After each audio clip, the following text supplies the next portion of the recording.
ठिकाणी घेतील। एक भाग राष्ट्रवादी काँग्रेस पक्षाच्या वतीने आमचे नेते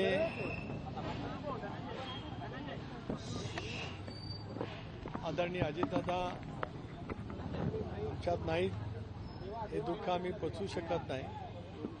त्यांचा अस्थि कलश संबंध महाराष्ट्रातल्या प्रत्येक तालुक्यात खेड्यापाड्यामध्ये हा सुद्धा आम्ही नजीकच्या कालावधीमध्ये नेणार आहोत।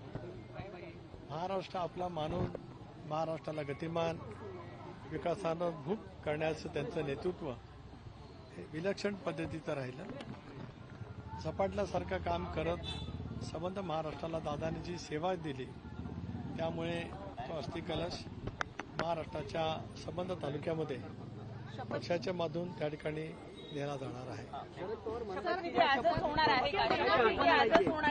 एक भाग असा आहे की मी आज एक व्हिडिओ पाहिला, त्या व्हिडिओमध्ये जी बैठक दाखवलेली आहे त्यानंतर आपल्याला सर्वांनाच विदित असेल की ज्यावेळेला कृषी प्रदर्शन बारामती येथे त्या ठिकाणी झालं त्याच वेळेला ती चहापानासाठी बैठक झाली आणि त्यानंतर दस्तूरखुद्द आदरणीय अजितदादाने एक पत्रकार परिषद घेतली होती आणि त्या पत्रकार परिषदेमध्ये स्थानिक स्वराज्य संस्थांच्या निवडणुका ज्या आता होत आहेत त्या संदर्भामध्ये चर्चा झाली अशी स्पष्टपणाचा खुलासा किंवा माहिती पत्रकारांशी संवाद करत असतानाच आदरणीय अजितदादांनी त्या ठिकाणी केलेली होती। हे आपल्याला सर्वांनाच ते विदित त्या ठिकाणी आहे। सर, स्वतः शरद पवारांनी सांगितलं होतं की दोन्ही राष्ट्रवादी स्वतः शरद पवारांनी सांगितलं होतं की दोन्ही राष्ट्रवादीचं विलिनीकरण जे आहे ते होणार होतं।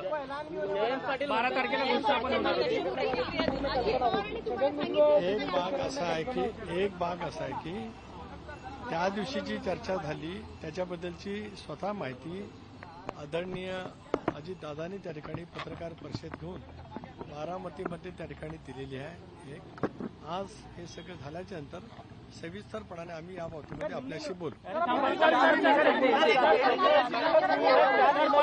ज्या